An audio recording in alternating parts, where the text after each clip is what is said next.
ಸರ್ಕಾರದ ರೈತ ವಿರೋಧಿ ನೀತಿಯನ್ನ ಖಂಡಿಸಿ ಭಾರತೀಯ ಜನತಾ ಪಕ್ಷದಿಂದ ಬೆಳಗಾವಿಯಲ್ಲಿ ಜುಲೈ 30ರಂದು ಬುಧವಾರ ಬೆಳಗ್ಗೆ 10ಕ್ಕೆ ಜಿಲ್ಲಾಧಿಕಾರಿಗಳ ಕಚೇರಿ ಮುಂಭಾಗದಲ್ಲಿ ರಾಣಿ ಚೆನ್ನಮ್ಮ ವೃತ್ತದಿಂದ ಚಕ್ಕಡಿ ಟ್ರ್ಯಾಕ್ಟರ್ಗಳ ಮೂಲಕ ರ್ಯಾಲಿ ನಡೆಸಿ ಬೃಹತ್ ಪ್ರತಿಭಟನೆ ನಡೆಸಲಾಗುವುದು.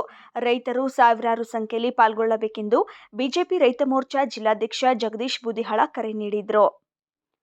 ಬೈಲಹೊಂಗಲ ತಾಲೂಕು ಕಾರ್ಯನಿರತರ ಪತ್ರಕರ್ತರ ಸಂಘದ ಕಚೇರಿಯಲ್ಲಿ ಸೋಮವಾರ ಸುದ್ದಿಗೋಷ್ಠಿ ನಡೆಸಿ ಮಾತನಾಡಿ, ಕಾಂಗ್ರೆಸ್ ಸರ್ಕಾರದ ಆಡಳಿತಕ್ಕೆ ಬಂದಾಗಿನಿಂದ ರೈತ ವಿರೋಧಿ ನೀತಿ ಅನುಸರಿಸುತ್ತಿದೆ. ಮಾಜಿ ಮುಖ್ಯಮಂತ್ರಿ ಯಡಿಯೂರಪ್ಪರವರು ಆರಂಭಿಸಿದ್ದ ಮಹತ್ವಾಕಾಂಕ್ಷೆಯ ಹಲವಾರು ಯೋಜನೆಗಳನ್ನು ಪ್ರಸ್ತುತ ಸರ್ಕಾರ ಗ್ಯಾರಂಟಿ ಯೋಜನೆಗಳ ನೆಪದಲ್ಲಿ ಕಡಿತಗೊಳಿಸಿ ರೈತ ವಿರೋಧಿ ನೀತಿ ಅನುಸರಿಸುತ್ತಿದೆ. ಕಳೆದ 2 ವರ್ಷಗಳಲ್ಲಿ ವಿದ್ಯಾನಿಧಿ, ಬೈಸಿಕಲ್ ಭಾಗ್ಯ, ರೈತರಿಗೆ ನೀಡಲಾಗುತ್ತಿದ್ದ ಹಾಲಿನ ಪ್ರೋತ್ಸಾಹ ಧನ ಸಂಪೂರ್ಣ ನಿಲ್ಲಿಸಲಾಗಿದೆ ಎಂದು ಕಿಡಿಕಾರಿದರು.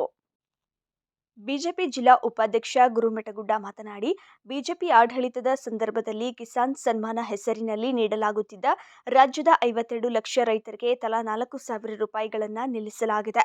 ರೈತರಿಗೆ ಪಂಪ್ ಸೆಟ್ ಅಳವಡಿಸಲು ಬಿಜೆಪಿ ಸರ್ಕಾರದಲ್ಲಿ 25,000 ನಿಗದಿಪಡಿಸಿದ್ದು, ಪ್ರಸ್ತುತ ಭ್ರಷ್ಟ ಕಾಂಗ್ರೆಸ್ ಆಡಳಿತ ಅದನ್ನು 3 ಲಕ್ಷಕ್ಕೆ ಏರಿಕೆ ಮಾಡಿ ರೈತರಿಗೆ ಹೊರೆಯಾಗಿಸಿದೆ. ಅಲ್ಲದೆ ಬಿತ್ತನೆ ಬೀಜ ಪ್ರತಿ ಕ್ವಿಂಟಾಲ್ಗೆ ಶೇಕಡಾ 20 ಏರಿಕೆ, ಬರ ಪರಿಹಾರದ ಹೆಸರಿನಲ್ಲಿ 3,454 ಕೋಟಿ ಲೂಟಿ ಮಾಡುತ್ತಾ ಜನರನ್ನ ಹಗಲು ದರೋಡೆ ಮಾಡುತ್ತಿದೆ ಎಂದು ಗಂಭೀರವಾಗಿ ಆಪಾದಿಸಿದರು.